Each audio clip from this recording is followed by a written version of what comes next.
एक समय की बात है, एक विशाल और समृद्ध साम्राज्य था जिसका नाम था आर्यवर्त। इस साम्राज्य के सम्राट थे महाराज वीरेंद्र, जो अपनी शक्ति, न्यायप्रियता और बुद्धिमत्ता के लिए पूरे संसार में प्रसिद्ध थे। उनके 4 संतानें थीं, 3 राजकुमार और 1 राजकुमारी। सबसे बड़े राजकुमार थे आर्यन, जो इस कहानी के मुख्य पात्र हैं। राजकुमार आर्यन न केवल युवराज थे, बल्कि पूरे साम्राज्य के सबसे शक्तिशाली योद्धा भी थे। बचपन से ही उन्होंने युद्ध कला, राजनीति और नेतृत्व की शिक्षा ली थी। उनकी ताकत केवल उनकी तलवार में नहीं, बल्कि उनके दिमाग और दिल में भी थी। वे अपने लोगों से बेहद प्रेम करते थे और हमेशा उनकी रक्षा के लिए तैयार रहते थे। आर्यन के 2 छोटे भाई थे, विक्रम और साहिल। विक्रम बहुत बुद्धिमान और रणनीतिकार थे, जबकि साहिल का स्वभाव शांत और दयालु था।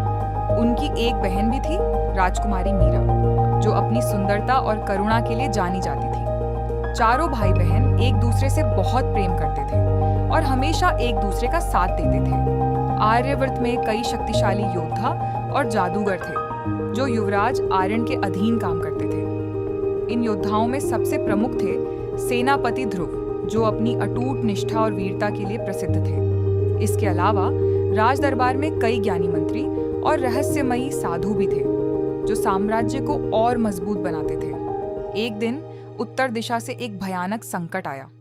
एक दुष्ट राजा, जिसका नाम कालकेश था, अपनी विशाल सेना के साथ आर्यवर्त पर आक्रमण करने चला। उसकी सेना में राक्षस, जादूगर और भयानक जीव शामिल थे।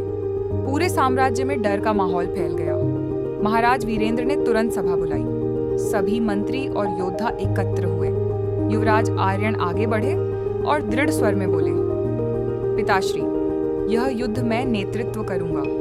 मैं अपने राज्य और अपने लोगों की रक्षा के लिए कुछ भी करने को तैयार हूं। महाराज ने गर्व से अपने पुत्र को देखा और अनुमति दी। आर्यन ने अपने भाइयों और सेना के साथ युद्ध की तैयारी शुरू कर दी। विक्रम ने युद्ध की रणनीति बनाई, साहिल ने सैनिकों का मनोबल बढ़ाया और मीरा ने मंदिरों में जाकर प्रार्थना की। युद्ध का दिन आया।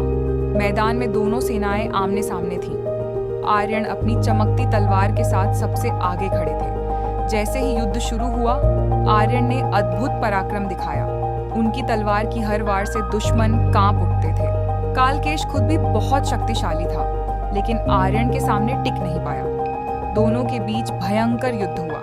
अंत में आर्यन ने अपनी पूरी शक्ति लगाकर कालकेश को पराजित कर दिया।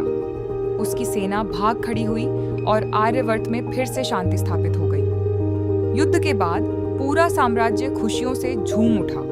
महाराज वीरेंद्र ने अपने पुत्र को गले लगाया और कहा, तुम केवल मेरे पुत्र ही नहीं, बल्कि इस साम्राज्य के सच्चे रक्षक हो। आर्यन ने विनम्रता से उत्तर दिया, यह सब आपकी शिक्षा और मेरे परिवार के साथ के कारण संभव हुआ है। इस प्रकार आर्यवर्त एक बार फिर सुरक्षित और समृद्ध हो गया। चारों भाई बहन का प्रेम और एकता ही उनकी सबसे बड़ी शक्ति थी, और युवराज आर्यन हमेशा अपने लोगों के दिलों में एक महान नायक के रूप में बसे रहे।